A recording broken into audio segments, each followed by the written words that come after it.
Hattura. Situ hattura. Iya dodoti gamoji dakaran si doyate jibole appa koti alaga tufoyate.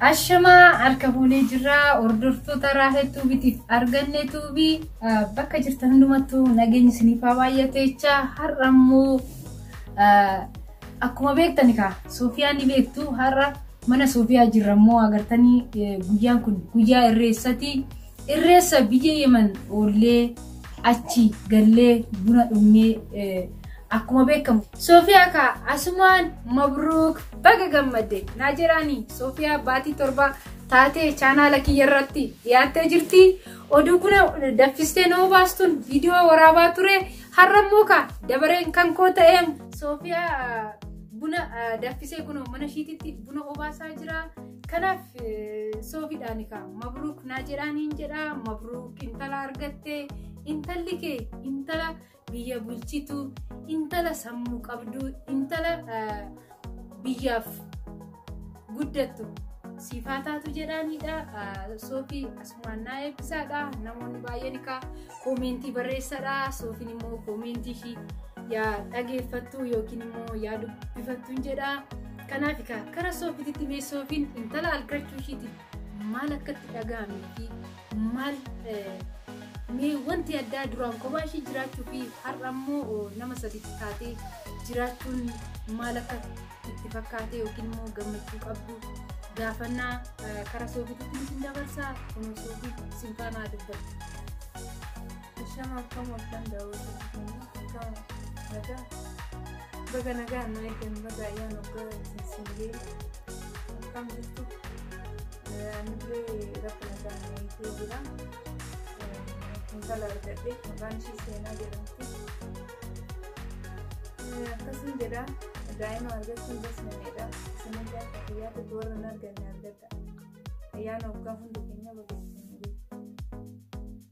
Amiin jenneerraa kanaaf egaa hordoftoota Raahel Tuubiitiif arganneetuu fi Soofiin kunoo akkuma isiniin jedhe ka gaafa deesse fideetinan viidiyoo irraa isiniin waraaba akkuma jedhen kunoo har'a fidee dhufee mana shiititti viidiyoo waraabnee waaqayyo har'aan dhugee ayyaana irreessaa kabajnee erga ayyaana irreessaa kabajnee mana Soofiititti ayyaana dabarsaa irraa ayyaanni baay'ee nama gammachiisaa warreen mana hidhaa jiranis waaqayyo mana hidhaatiin waa baasu jecha warreen du'anis immoo waaqayyo jannatan isaaniif haa kennu nuufillee ilmaan Oromootiif qabsoo keenya galmaan nu haa ga'u jecha amma kara sagantaa keenyatti deemna sagantaa keenya hanga dhumaatitti nafaana turaan isin jedha kabajaan isin gaafanna amma ishii keessummaatti jira haaraa takka jira akkuma agartan ka irreessa dhufanii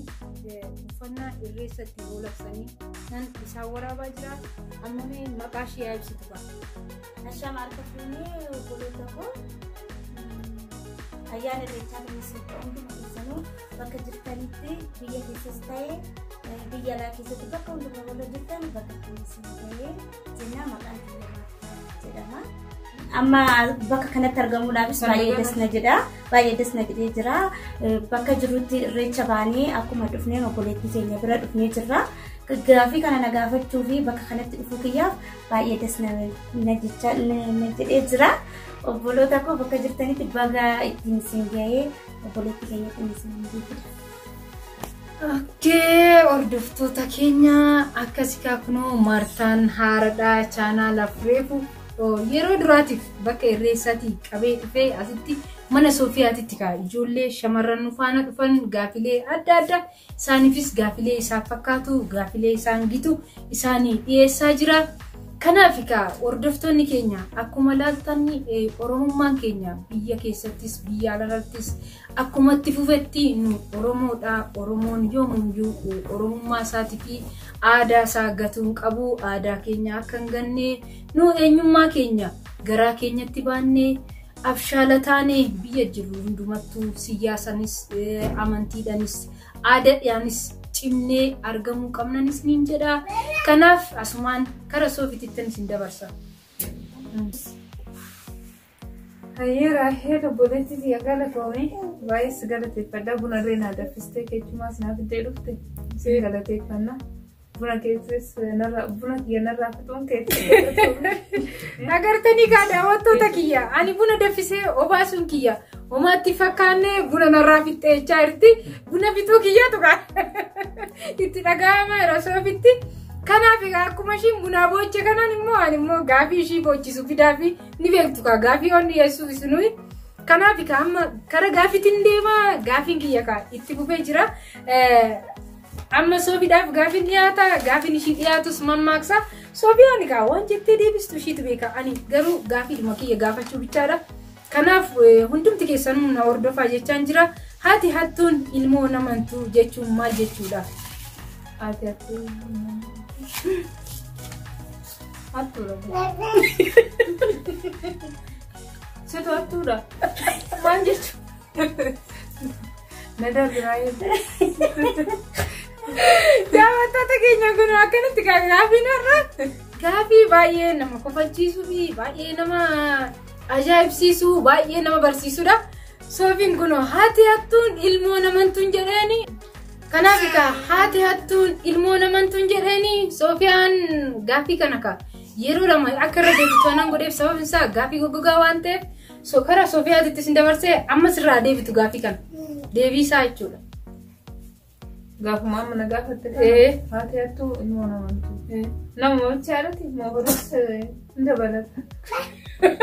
Namuma bichaadha moo horiis ni dabalata jechaa jirti. Kanaaf hordoftoota keenya akkam jetture.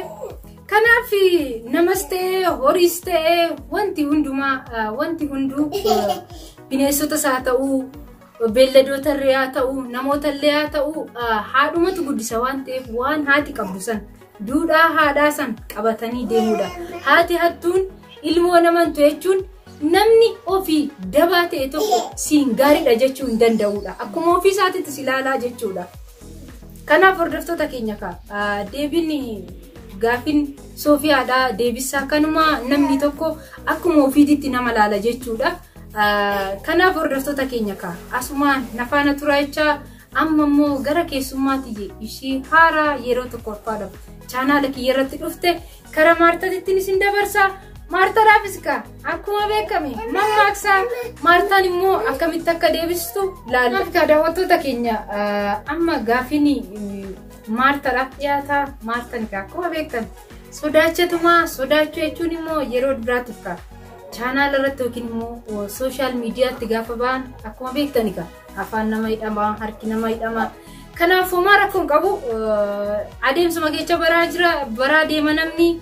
Amma gaafiin Maartaadha immoo gaafii ajaa'ibaa anallee kan na ajaa'ibu anallee baay'ee kan na gammachiisu jechuudha. Amma kara gaafii kiyyaatitti hin deema. Maartaan illee dhageeffachaa jirti isinillee hordofaa jechaa jira. Akka aadaa teenyaa garaa gubbaa teenyaa jedhe harmi dubartoota jechuun maal jechuudha? Akka aadaa teenyaa garaa gubbaa teenyaa jedhe harmi dubartoota jechuun maal jechuudha? Yaani akkanitti ilaaluutu jaalala jechuudha.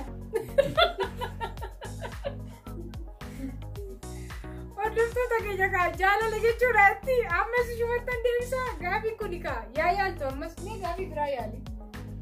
Yaani gaafii biraa namatti yaadu.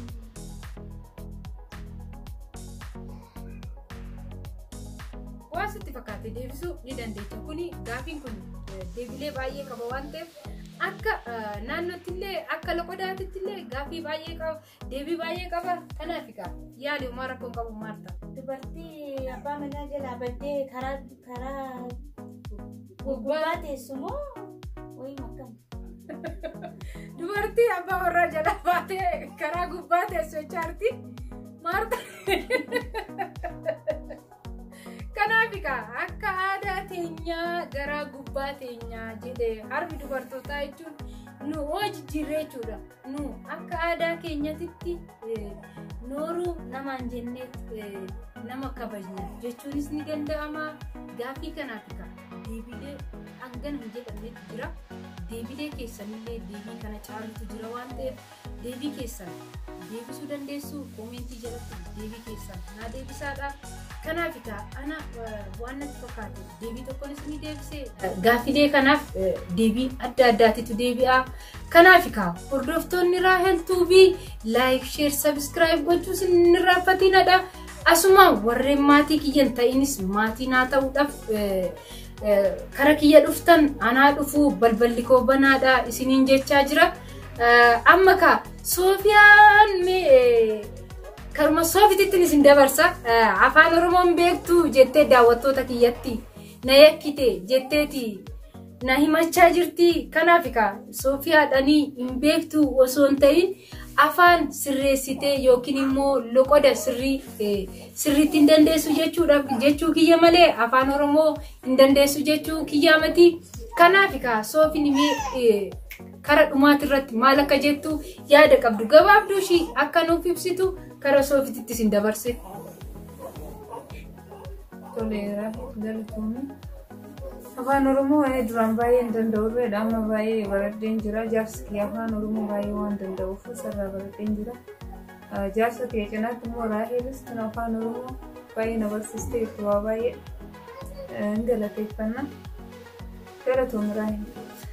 Aywa Soofiyaa atillee galatoomii Soofiyaan illee baay'ee naa galatooftu kanumaani koomentii keessan irratti intalli kee intala biyya bulchitu intala sabaaf taatu intala sammuu qabdu siifaa taatu naa jiraati intala ishee naa eebbisaadha. Kanaaf koomentii yaada qabdan koomentii jalatti naa dabarsa naa barreessadha. Viidiyoon har'a viidiyoon keenya kanuma irratti raawwata. Viidiyoo biraatiin fi sagantaa biraatiin hangan isinitti deebi'utti nagaan naaf ta'a. Horaa bulaa fayyaa naa ta'a.